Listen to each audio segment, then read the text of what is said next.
drink, no water, no food, and I drove the bus.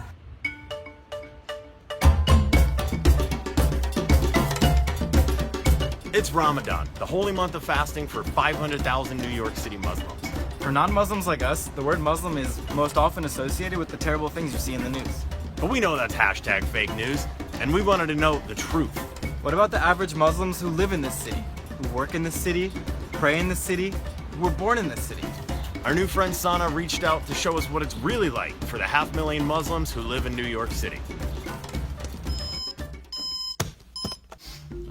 During Ramadan, your day starts way before sunrise. Ramadan is a month-long fast celebrating the Quran being revealed to Prophet Muhammad. Observing Ramadan is one of the 5 pillars of Islam. Hey, salam alaikum. Shoes off, everybody. Sana and her twin sister Salima are lifelong Muslims from Brooklyn. Sana is an MTA bus driver by day, but during Ramadan, she's up at night cooking the pre-dawn meal. The goal is to cook and eat before the first prayer of the day at 3:45 a.m. So right now, like across New York, it's 2 in the morning and there's just like Muslims around New York cooking, doing the same thing in their kitchens. Do you have the Quran on your phone? Absolutely. How often do you read the Quran? All day. All day. Over 25% of Muslims in the U.S. are American-born African Americans. Up to 30% of slaves brought over from Africa were Muslim, but Islam was heavily suppressed by plantation owners. In the last 70 years, many African Americans have returned to Islam. This morning, Sana is cooking shrimp and grits. My mom says, you know, you could learn a lot from slavery because slaves would eat a heavy meal like this, not the shrimp. The master wasn't giving them no shrimp. They give them pork booty, but they ain't giving them no shrimp. You know, you're full, you're satisfied, and so it holds you for the whole day. I'm gonna go hard because that's what I have to get. That's what I need. I need that meal to get me through the day. Most folks ask questions like, "What's more important, food or drinking?" It's not the food you want to drink. And this is the last thing you're going to eat until 8 p.m. and it's 3 in the morning. This is a really good way to go into it. After finishing their meal, Sana and Salima prepare for prayer.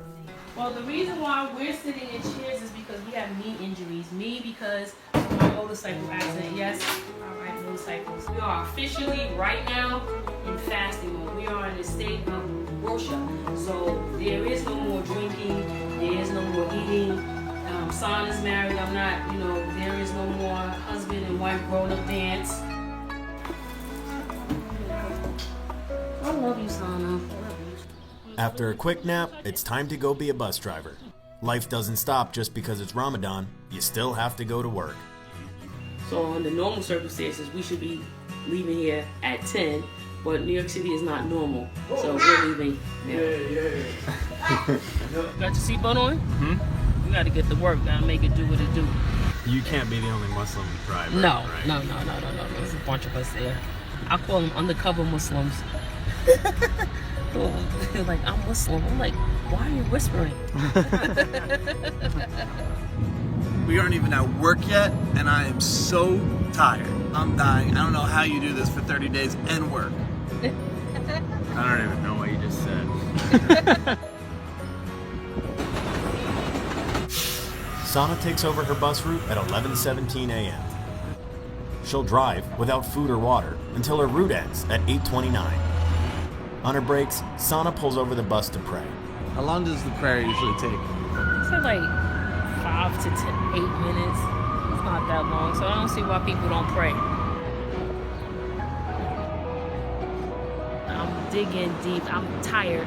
You know, fasting teaches you how to be humble, and fasting teaches you how to be grateful. Sana continues her fast until her workday ends. How tired are you? I'm exhausted. I'm really exhausted. She breaks her fast just after sundown. The 4th prayer of the day follows the break fast.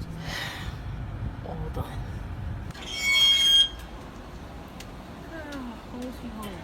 Now it's time to eat up. Hydrate. Oh my God, it's all gone. Pray for the 5th and final time of the day, and get some sleep. Tomorrow is another day of Ramadan. We just got to Sana's house. It's the morning of Eid, which is a huge day. Mubarak, Mubarak. Eid is the holiday marking the end of Ramadan. It's like Christmas for Muslims.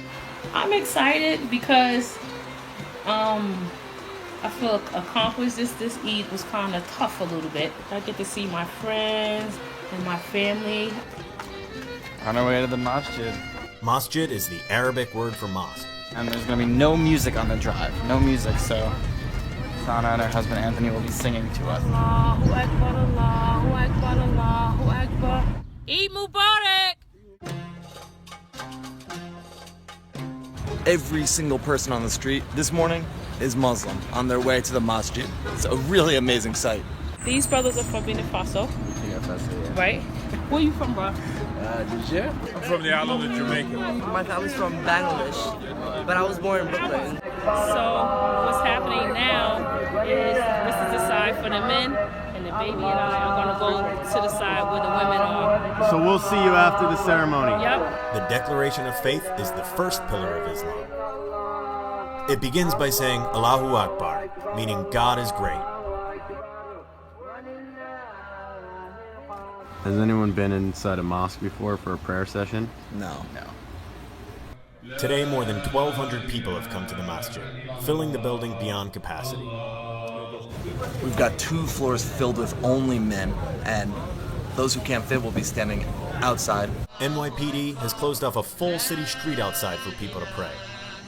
On Eid, New York City's 500,000 Muslims from around the world come together to celebrate. I mean, this is fascinating. There are people here from all over the world, people from a few blocks away. Sana just kind of dropped us off because the men and women get split up. So suddenly we just found ourselves just totally out of our element.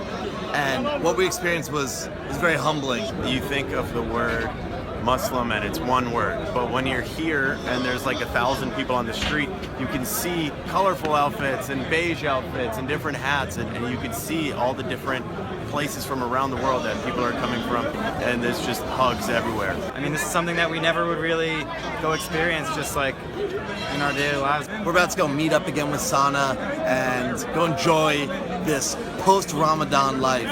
Okay, so the sun is out. I mean, it's very strong. And you're drinking. I guess that says it all. After fasting and being the food vampire, as we say, today people gonna be packing it in. Trust me. All right, time to wrap things up. We're gonna have our last meal with Sana after this amazing adventure. Hey, Assalamu Sana. alaikum. Let's party. The representation of our friendship. We got us some black and white cookies. We're heading to the Marcy Projects with Sana. We're gonna go meet up with her family and just eat a bunch of great food, celebrate. The whole family's coming together. Sana and Salima grew up in the Marcy Projects in Bed-Stuy, in the building right next door to Jay-Z. They were some of the only Muslims in a mainly black Christian community. My auntie's house to eat some grub.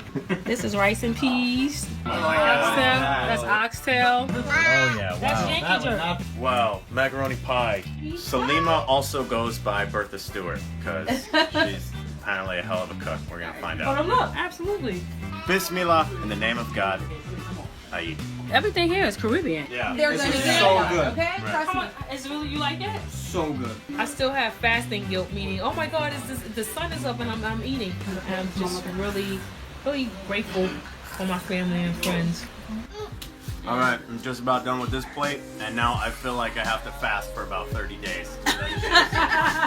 What do you like? So, what do you think people think of when they hear the word Muslim? Oh, they definitely think Pakistani and Arab. The last thing that they think of when they think Muslim is a Black American Muslim. It's just like it's a forgotten demographic of people. There's a side to being Muslim that you don't see in the news, and that's exactly what Sana showed us. Like anyone's neighbors, they do some things a little differently. But in the end, Muslims are just as hardworking, fun, and family-oriented as any other American, working their faith into an otherwise normal New York City life. I'm Sana. Eid Mubarak! Rally